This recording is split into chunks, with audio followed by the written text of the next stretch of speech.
பயங்கரமா க்ரோ ஆயிருக்கு. மக்கள் கிட்ட இந்த அவேர்னஸ் திடீர்னு ட்ரிகர் ஆனதுக்கு என்ன காரணம் நினைக்கிறீங்க சார்? லாஸ்ட் ஒரு 3-4 இயர்ஸாக காஸ்மெட்டாலஜி ப்ளூம் ஆகிறதுக்கு மெயின் ரீசன் வந்து பார்த்திங்கன்னா மக்களோட அவேர்னஸ்.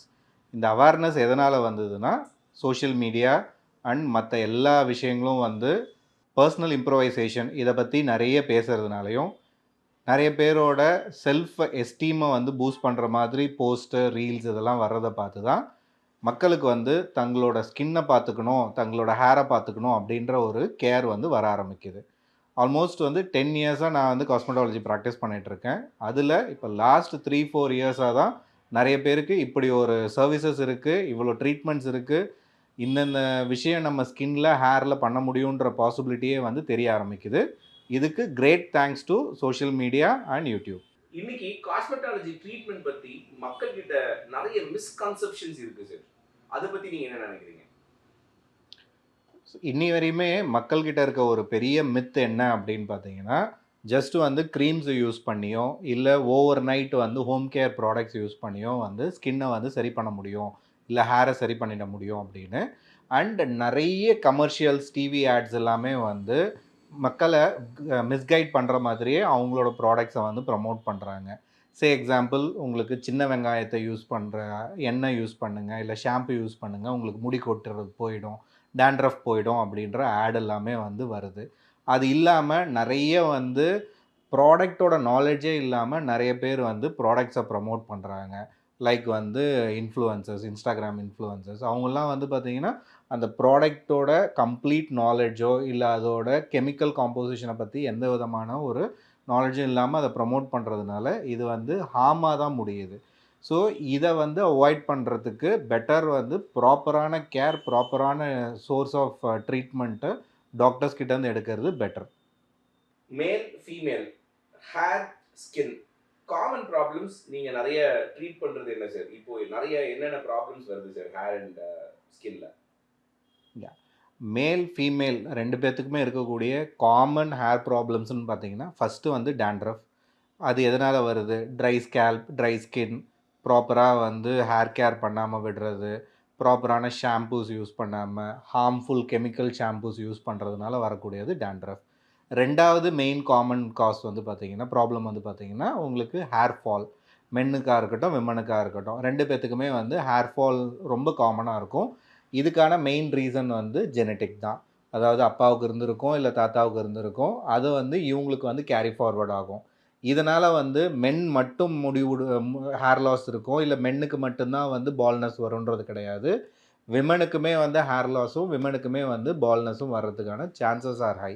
இது ஏர்லி ஸ்டேஜ்லேயே வந்து அவங்களோட ஹார்மோனல் இம்பேலன்ஸ் இருக்கா, இல்லை என்ன காஸ் இருக்குன்றதை பார்த்து, ப்ளஸ் லைஃப் ஸ்டைல் சேஞ்ச், அதாவது அவங்களோட அடிப்படை வாழ்வாதாரம், ப்ராப்பரான ஃபுட், ப்ராப்பரான sleep, stress free life, yoga பண்ணுறது, மெடிடேட் பண்ணுறது, இந்த மாதிரியான விஷயங்கள்லாம் பண்ணி அதை வந்து கேர் பண்ண முடியும். சார், காஸ்மெட்டிக் ப்ரொசீஜரில் போட்டாக்ஸ், ஃபில்லர்ஸ், லேசர், பிஆர்பிலாம் இப்போ ரொம்ப ட்ரெண்டிங்கில் இருக்குது.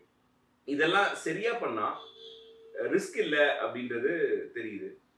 பேஷண்ட்ஸ் இதெல்லாம் பண்ணுறது ரிஸ்க் இல்லை தானா? ஒரு கிளினிக்கை சூஸ் பண்ணுறதுக்கு முன்னாடி என்னெல்லாம் பார்க்கணும் சார்? அதாவது ஸ்கின்னுக்கும் ஹேருக்கும் வந்து பார்த்திங்கன்னா நிறைய ட்ரீட்மெண்ட் மொடாலிட்டிஸ் இருக்குது. இப்போ நீங்கள் சொல்கிற மாதிரியான பொட்டாக்ஸ், ஃபில்லர்ஸ், த்ரெட்ஸ் அந்த மாதிரியான ட்ரீட்மெண்ட்ஸும் இருக்குது. அது இல்லாமல் வந்து நான் இன்வேசிவ்னு சொல்லுவோம். அதாவது லேசர், பிஆர்பி, ஜிஎஃப்சி இதெல்லாம் நான் இன்வேசிவ். உங்களுக்கு பொட்டாக்ஸு, ஃபில்லர்ஸ்லாம் பண்ணுறது இன்வேசிவ். என்னென்னா நம்ம இன்ஜெக்டபிள்ஸ் வந்து ஸ்கின்னுக்குள்ளே கொடுத்து வந்து பண்ணுறதுனால. இது பண்ணுறது வந்து 100% சேஃப், ப்ரொவைடட் அவங்க கரெக்டான டாக்டர்கிட்ட கரெக்டான ப்ரொசீஜரில் கரெக்டான மெத்தடாலஜியில் பண்ணாங்கன்னா. மெயினாக வந்து கிளைண்ட்ஸில் பேஷண்ட்ஸ் பார்க்க வேண்டியது என்னென்னா, அந்த கிளினிக்கில் ஸ்டெர்லைசேஷன் அப்படின்ற ஒரு ப்ராசஸ் பக்காவாக பண்ணுறாங்களா, அதுக்கான எக்யூப்மெண்ட்ஸ் இருக்கா, இல்லை அவங்க யூஸ் பண்ணது எல்லாமே வந்து சிங்கிள் டைம் யூஸபிள் டிஸ்போசபிள் மெட்டீரியலா, இந்த மாதிரி விஷயங்களை பார்த்து ட்ரீட்மெண்ட்ஸ் பண்ணாங்க அப்படின்னா அவங்களுக்கு நல்ல ரிசல்ட்ஸ் வரும். ஜஸ்ட் ஆட் கொடுக்குறாங்க, காஸ்ட் கம்மியாக இருக்குதுன்னு சொல்கிறாங்கன்னு சொல்லிட்டு போய் நிறைய பேர் தப்பு பண்ணுறாங்க. அதுவும் எஸ்பெஷலி இந்த ஹேர் டிரான்ஸ்பிளான்ட் சர்ஜரிலாம் பண்ணும்போது ரொம்ப காஸ்ட் எஃபெக்டிவாக பண்ணுறாங்க, ரொம்ப காஸ்ட் கம்மியாக பண்ணுறாங்கன்னு சொல்லிட்டு நான் ஸ்டெரைல், அதாவது கம்ப்ளீட்டாக வந்து கொஞ்சம் கூட சுத்தம் இல்லாத இடத்துல போய் பண்ணும்போது தான் அவங்களுக்கு இன்ஃபெக்ட் ஆகி இன்ஃபேக்ட் அவங்க லைஃபுக்கே வந்து அது டேஞ்சராக முடியுது. Biggest difference old generation cosmetic ட்ரீட்மெண்ட்ஸ்க்கும் இன்னைக்கு இருக்கிற அட்வான்ஸ்டு ப்ரொசீஜர்ஸ்க்கும் இருக்கிற டிஃபரன்ஸ் என்ன சார்? ஓகே. நான் வந்து காஸ்மெட்டாலஜி 2011-12 இருந்து ஸ்டார்ட் பண்ணி 2016 ஃபுல் ஃப்ளெஜ்டாக பண்ண ஆரம்பித்து இன்றைக்கி ஆல்மோஸ்ட் 10 இயர்ஸாக வந்து நான் காஸ்மெட்டாலஜி ஃபுல் ஃப்ளெஜ்டாக பண்ணிக்கிட்டு இருக்கேன். வே இன் பேக் 2006 எக்ஸாம்பிள் லேசரில் வந்து பார்த்திங்கன்னா ஐபிஎல் அப்படின்ற ஒரு பேசிக் ட்ரீட்மெண்ட் மொடாலிட்டி தான் இருந்தது. பட் இன்றைக்கி வந்து என்டிஆர்க் அப்படின்னு சொல்லக்கூடிய ஒரு அட்வான்ஸ் லேசர் மெத்தடாலஜியுமே இருக்குது. டெக்னாலஜி எக்யூப்மெண்ட் எல்லாமே வந்து மல்டி ஃபோல்டாக வந்து டெவலப் ஆகிருக்கு. அது மட்டும் இல்லாமல் அட்வான்ஸ் ட்ரீட்மெண்ட். ஸோ அப்போல்லாம் வந்து பிஆர்பியே வந்து ஒரு பெரிய ட்ரீட்மெண்ட்டாக இருந்தது ஹேர் ஃபாலுக்கு. இன்றைக்கி பிஆர்பியை தாண்டி ஜிஎஃப்சி வந்து, ஜிஎஃப்சியை தாண்டி ஸ்டெம் செல் தெரப்பி வந்து, ஸ்டெம் செல் தெரப்பியை தாண்டி போன் மேரோ தெரப்பி அளவுக்கு வந்து டெவலப் ஆகிருக்கு. ஸோ இந்த மாதிரி டெக்னாலஜியும் வந்து டெவலப் ஆகிருக்கு, ட்ரீட்மெண்ட் மொடாலிட்டிஸும் டெவலப் ஆகிருக்கு அண்ட் ஆப்ஷன்ஸ் ஃபார் ட்ரீட்மெண்ட்ஸ். முன்னாடிலாம் வந்து உங்களுக்கு ஒரு லேசரில் ஒரே ஒரு ட்ரீட்மெண்ட்டுக்காக பண்ணிவிட்டு இன்னொரு லேசரில் இன்னொரு ட்ரீட்மெண்ட் பண்ணணுன்ற மாதிரி இருந்தது. பட் இப்போ அந்த மாதிரி இல்லாமல் எல்லாமே வந்து is available with a single machine. அந்த அளவுக்கு கான்செப்ட்ஸ் வந்து டெவலப் ஆகிருக்கு. சார், காஸ்மெட்டாலஜி ட்ரீட்மெண்ட் எந்த ஏஜ்லேருந்து எடுக்க ஆரம்பிக்கலாம், எந்த ஏஜ் வரைக்கும் எடுக்கலாம்?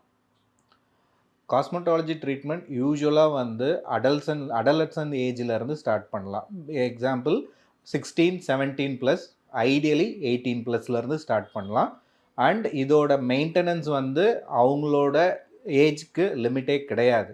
அவங்க எந்த வயசு வரையும் அவங்களோட ஸ்கின்னை வந்து பராமரிக்கணும், பார்த்துக்கணும்னு நினைக்கிறாங்களோ அது வரையுமே காஸ்மெட்டாலஜி ட்ரீட்மெண்ட் எடுத்துக்கலாம், ப்ரொவைடட் அவங்களோட ஹெல்த் கண்டிஷனும் அவங்களோட ஹெல்த்தும் அதுக்கு சப்போர்ட் பண்ணுதுன்னா. சார், காஸ்மெட்டாலஜியோட அவேர்னஸ் நிறைய பேருக்கு வந்துருச்சு. ஆனால் காஸ்மெட்டாலஜி ட்ரீட்மெண்ட்ஸ் மேலுக்கும் இருக்குன்ற அவேர்னஸ் பெருசாக வரல. இதுக்கு ஆஸ் அ டாக்டரா வாட் யூ சஜஸ்ட்? அதாவது மேலுக்கு வந்து பார்த்திங்கன்னா நிறைய பேருக்கு செல்ஃப் கேர், செல்ஃப் லவ் பண்ணுறதுக்கான டைம் இல்லை. இதுதான் வந்து மெயின் ஃபேக்டர். ஸோ மென் இந்த சொசைட்டியை பொறுத்தவரையும் பார்த்தீங்கன்னா they are just a money making மிஷின்ற மாதிரி தான் இருக்காங்க. அவங்களோட டைம் மொத்தமும் வந்து ஜாப் ரிலேட்டடான எல்லா வேலையும் பார்க்குறதுக்கே வந்து சரியாக இருக்குது. அவங்களோட செல்ஃப் லவ், செல்ஃப் கேர் வந்து அவங்க பண்ணுறதுக்கு டைம் இல்லை. Second thing, they dedicate most of their time to their family and family members. So இதிலேருந்து ஃபஸ்ட்டு மென் வந்து they have to start thinking about themself.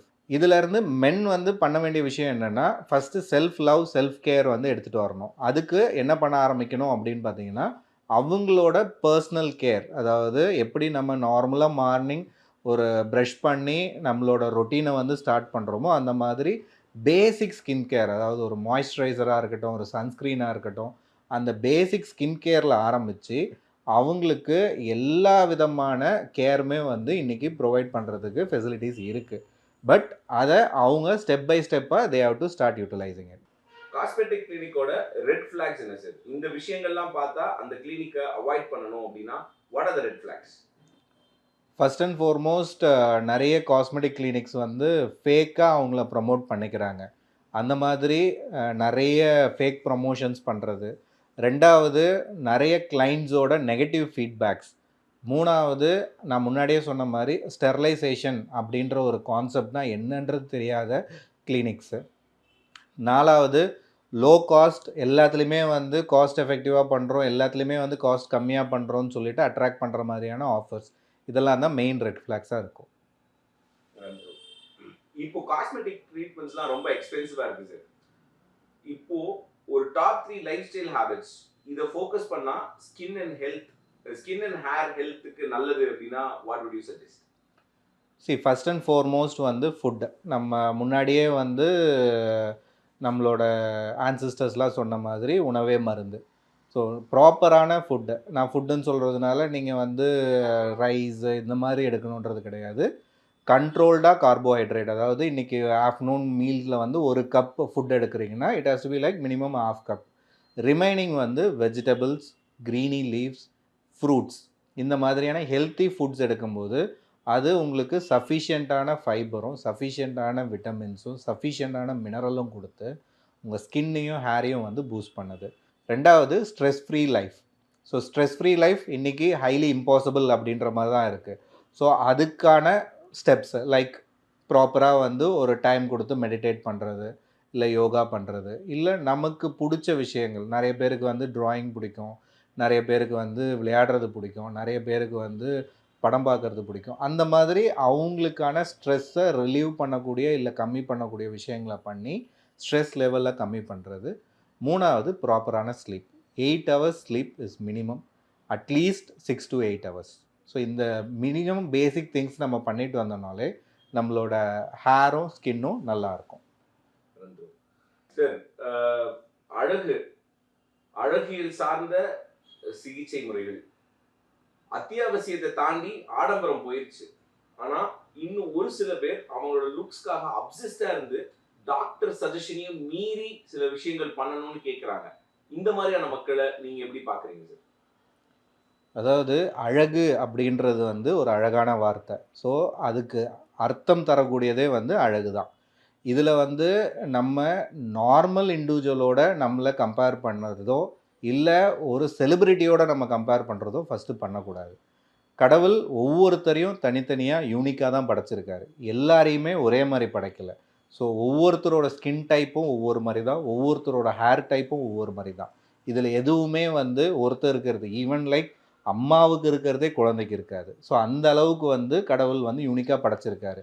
அப்படி யூனிக்காக இருக்கக்கூடிய விஷயத்த நீங்கள் ஏன் உங்களை எடுத்துகிட்டு போய் இன்னொருத்தவங்களோட கம்பேர் பண்ணி அந்த மாதிரி ஆகணும்னு நினைக்கிறீங்க? உங்களோட பிரச்சனைகள், அதாவது நிறைய பேருக்கு வந்து பிம்பிள்ஸ் வரும். இந்த ஆக்னேன்னு சொல்லுவோம் இல்லைங்களா? அந்த மாதிரி பிம்பிள்ஸ் வரும். அந்த பிம்பிளை வந்து கரெக்ட் பண்ணுறீங்களா? அது வந்து தேவை. அந்த பிம்பிளை கரெக்ட் பண்ணிவிட்டு நான் வந்து எனக்கு ஒரு கொரியன் கிளாஸ் ஸ்கின் வேணும், இல்லை எனக்கு வந்து ஒயிட் ஸ்கின் வேணும், எனக்கு வந்து கிளாஸி அப்பியரன்ஸ் வேணும், இந்த மாதிரி போகிறது வந்து அப்சல்யூட் முட்டாள்தனம்.